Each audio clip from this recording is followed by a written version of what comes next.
say goodbye to puffiness, bags, droopy eyelids. Dr. Dana Johns from University of Utah Health is here to talk about eyelid surgery and brow lifts. Dr. Johns, we're going to find out how to know if these surgeries are a good fit, but first let's talk about how to find the right surgeon. So it's really important when you're looking for a plastic surgeon or for a facial surgeon that you are looking for somebody who's board certified or board eligible, meaning that they've been trained specifically in doing this type of surgery. Because the reality is there are some people in practice that weren't specifically trained to do facial cosmetic surgery but still market themselves that way. Hearing you say that kind of blows my mind a little bit. I just figured if you're a plastic surgeon, if you're allowed to be doing surgery, you know what you're doing and you're board certified, and that's not the case. It's not the case, and that's why it takes a little bit of investigation work on your part when you're going out and you're looking for a surgeon to look them up and to make sure that, you know, if they're credible and are trained appropriately, it's going to say it in their website. Every person who's doing this wants to make sure that everyone knows I am a board certified or board eligible. And everyone at University of Utah Health is going to be a safe bet. So it's a safe bet because the university only hires physicians who have gone through appropriate training and who are going to either already be board certified or are about to take the board exams to become board certified. Okay, and you have gone through this training, so you're going to train us a little bit right now in how to know if this is a good option for you.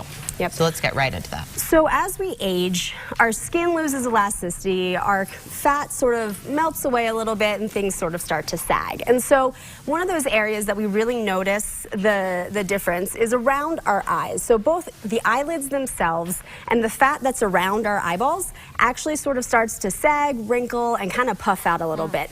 The eyebrows themselves also drop over time, and this becomes a problem for two reasons. One, obviously, you want your eyes to look young and youthful, but as everything starts to age, that goes away. But also, it can be a vision problem. So if your brows are dropping low enough and you have enough skin that's kind of drooping on your upper eyelid, your eyesight. You can't see, so that peripheral vision goes away. Big problem. Yeah, for sure. Okay, so how are these actually performed? Let's start with the eyelid one. That one scares me because it's so close to the eye. It is close to the eye, but it's not anywhere where the eyeball itself is really going to be in damage, because everything that we're doing is either on the skin and then the fat is sort of sitting behind protected layers. And so for both the upper and the lower, it can be a combination of taking away that extra skin and also taking away or repositioning that extra fat that is sitting around the eye that gives you that little puffy look below or sort of gives you that puffy look above. And so with the surgery, we're taking out those two things. We're protecting the muscle, we're protecting the eyeball itself,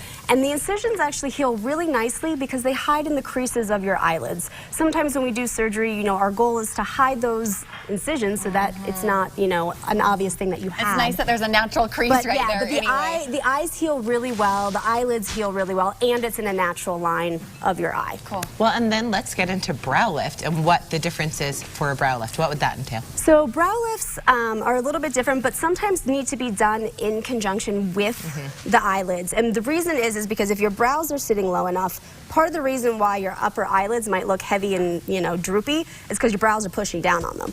And so you actually have to put your brows back up, or otherwise your eyelids aren't going to look Okay, so I have good. a question. Like, who is a good candidate? Say I don't necessarily need the eyelid, but I have these wrinkles up here that I would love to, like, lift. Is that something that would help? So brow lifts, depending on how they're done, can absolutely help tighten up your forehead and get rid of those wrinkles. But what you have to sort of take into account is, are your brows low enough that you want to actually lift them to get rid of the wrinkles, or do you want to just Botox those wrinkles away? Because that's also an option. So we've been discussing this right now, and people are starting to think about it, but when should they start thinking about whether it's the right thing for them?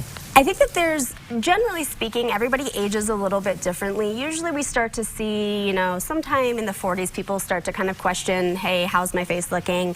Kind of more approaching 50s, I think, is when we get more in the surgery realm of things. But if you have questions, come see us. A consult is something that you can take a little time out of your day, come ask us. We may say, hey, look, this isn't the right option for you, but maybe these are other things that we can do that are non-surgical because you're a little too young yet and you're not really at that point where you need to have surgical. This is the kind of doctor you're looking for, is at the University of Utah Healthcare. Someone who is going to be honest with you. You don't need this. Yes. Not, okay, sure, you want it, let's do it. Yeah. And it never hurts to come in and talk with us and find out if, what you're a good candidate for or what you can do in the meantime until a few more years take their toll. Yeah, so go sit down with someone like Dr. Johns or herself, and you can find more information just by giving them a call, setting up that consult, 801-587-2173, or go to healthcare.utah.edu/plastic surgery/facial. And we just appreciate you being here with us today and the education. I'm like, the wheels are turning. One day that might be a good thing to do. Come see me. Totally. Okay. All right, stick around, everybody. Coming up next, apparently, I'm going to be giving Brian a pedicure. We may need a plastic surgeon. Okay, we'll see how it goes. I'll be here.